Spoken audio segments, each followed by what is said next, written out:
Дуду с топката. Виждаме, че бразилец използва всяка една удобна ситуация, за да отправи удар. Не му липсва самочувствие.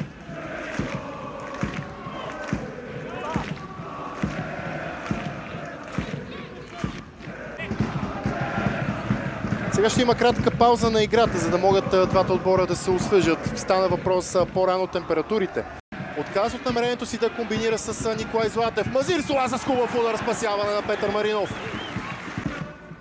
Тук Дуду можеше да прати в дясно към Николай Златев, но и категорично шутът на Мазир Сола си го биваше. Споменах ви за гола срещу Крумовград в последния официален двубой на Тича. Той бе също с шут извън наказателното поле. Мина между някои, но нямаше футболист, който да спре топката. Сега Черно море атакува. Мазир Сола успява да сдържи. Извежда Васил Панайотов, Емил Ценов срещу него. Подаване към вратарското поле. Топката ще попадне във вратата. Отговорът е не.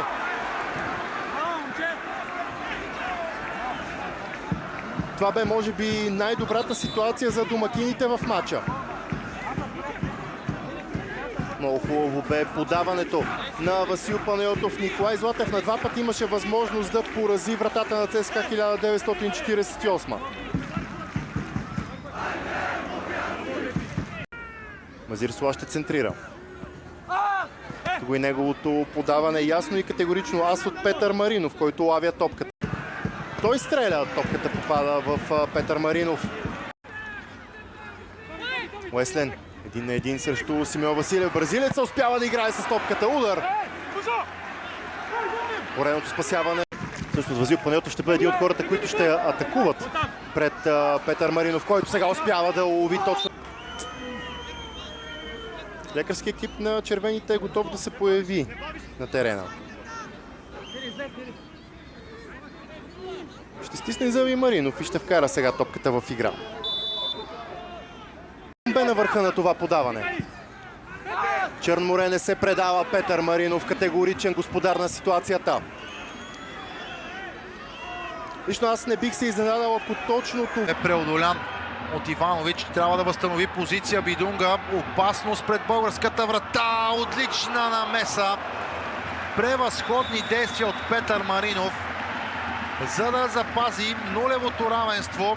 В 27-та минута Игор Иванович получава жълт картон за претенции към главния арбитър. Опасно нападение в синьо. Топката достигна до Милан Вукотич на границата на наказателното поле. Той пласира много добър и грешка и от Гърбич. Възможност за контранападение. Не се получи с паса. Неделко Пищевича. Сега Вукотич има възможност отново да шутира греда. Петър Маринов този път и с помощта на дефанзивния полузащитник. Ето отново и ситуацията от преди малко. Много коварно тупна топката пред българския вратар. Успя все пак да направи достатъчно в ситуацията, за да може топката да се отбие от гредата и да обаче достигне до Перишич. Джуканович след това. Много технични действия от Джуканович и великолепна намеса на Петър Маринов. Тук българския вратар запазва шансовете на ЦСКА 1948 живи. Отлични действия на появилия се като резерва Стефан Джуканович. Потърси далечния ъгъл с много премерен удар за тима на домакините. Възможно сега за удар. Добра намеса от Петър Маринов. Сигурни ръце от младия страж. Отново обаче Перишич бе намерил мястото и пространството, откъдето да шутира към вратата на Петър Маринов.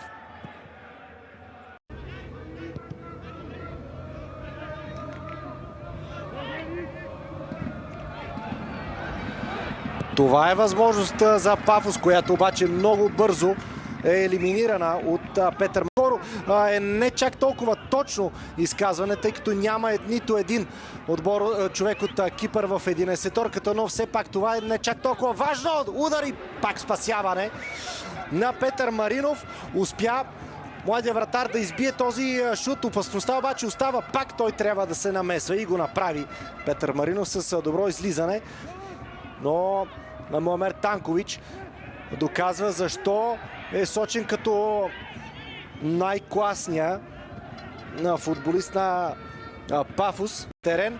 Добро диагонално подаване обаче, което отвори добра възможност за подаване. Мустафа Нейм с удар по земя. Спасяване на Петър Маринов. Отсъдена и тук за Жажа на добра позиция. Възможност за диагонален удар. Жажа се спря. Петър Маринов избива.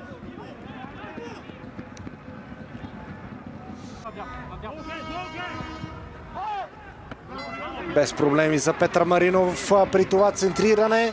И сега той ще изчака своите съотборници да за червените. Тук сина на Валентин Илиев. Концентрация обаче до край, защото това е много опасен удар и много добра намеса на Петър Иванов. Петър Маринов в този момент, докато гледаме силния удар на Влад Драгомир. Много вариант са построени на футболистите на Пафос. За това само след малко. Това е дълго подаване, което е овладяно от Джайро. Петър Маринов с добра реакция в чак толкова сериозен период от време от Пафос на стадиона Васил Левски.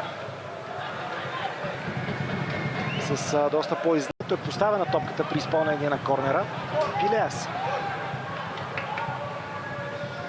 Влад Драгомир. Пилеас. И пак центриране в наказателното поле. Отлична изява на Петър Маринов, който стигна. Още едно центриране от Влад Драгомир. Тук удара с глава. И отново Петър Маринов на мястото си, за да спаси поредния опит на Джайро да открие резултата за Пафос. Ето го и края. 0-0 между Пафос и ЦСКА 1948. 2-1 обаче е общия резултат в полза на българския тим. С втората половина на таблицата на 10-то място, но все пак този играч вкара немалък брой попадения. Тук Петър Маринов на първо време не успя да лови топката, но доста бързо си поправи грешката.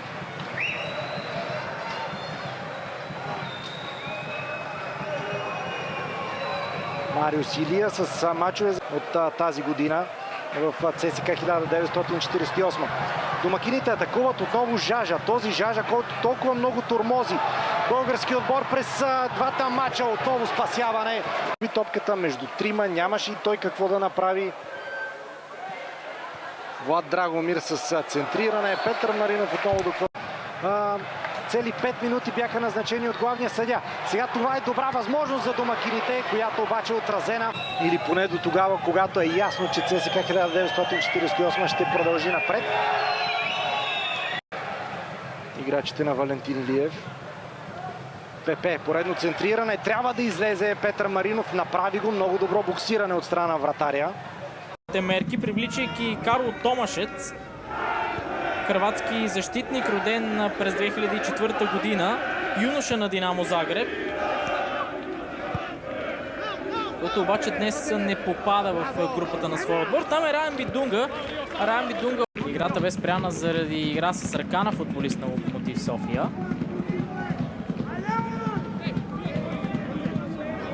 Вече след почти половин час в столичния квартал.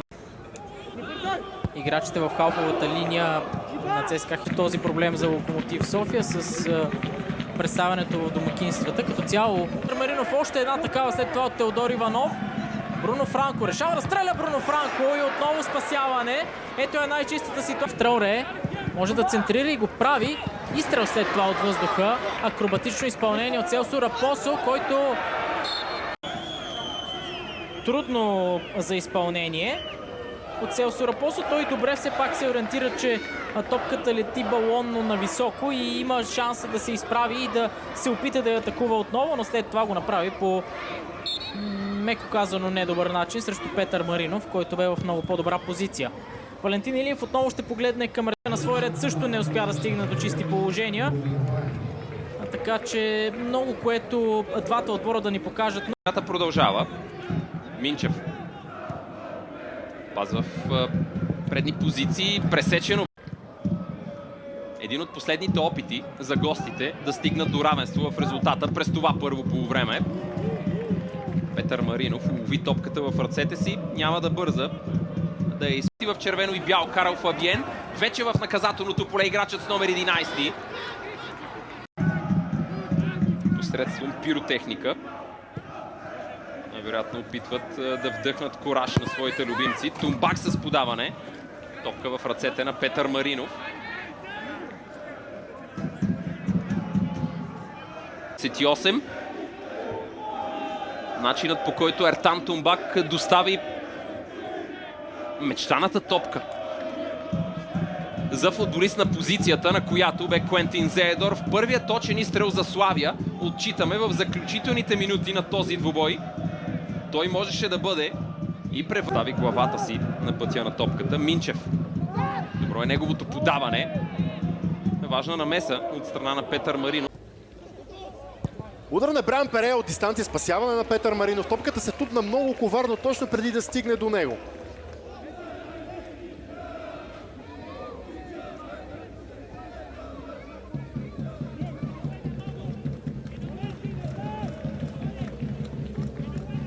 Дали пък това не бе и Мартин Смоленски. Внимание, удар на Мартин Смоленски, който попада в ръцете на Петър Маринов.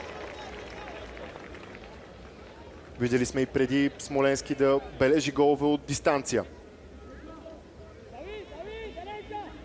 10 метра. Да видим какво ще бъде решението. Директен обстрел на Ачков. Топката отново тупна точно пред Петър Маринов. Стража достатъчно.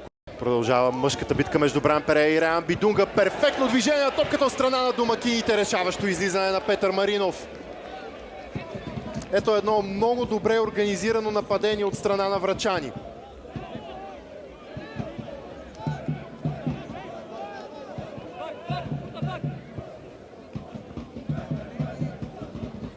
Ето тук можем да кажем, че Петър Маринов определено спаси своя отбор.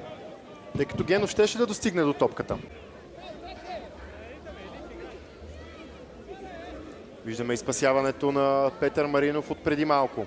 Струва ми се Иван Василев от толкова близка дистанция. Ачков има достатъчно време, за да се огледа и да центрира. Излизане на Петър Маринов.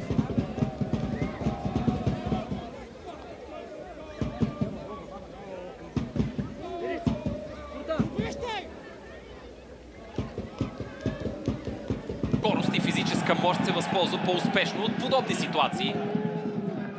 Именно той комбинира с Евертон Бауа. Петър Маринов с добра намеса, която лишава Левски от това в рамките на само 2 минути игрово време да се здобие с аванс от 2 безответни попадения. Впечатляващ плонж. Късо изпълнение от ъглови удар. Евертон Бауа. Още една добра топка. Цели 3 попадения, на които станахме свидетели до тук в хода на срещата. Ще видим ли още през първото полувреме? Не, поне в тази ситуация. Карлос Охене бе официално предупреден. Още веднъж изстрела на Майкон. За негово съжаление.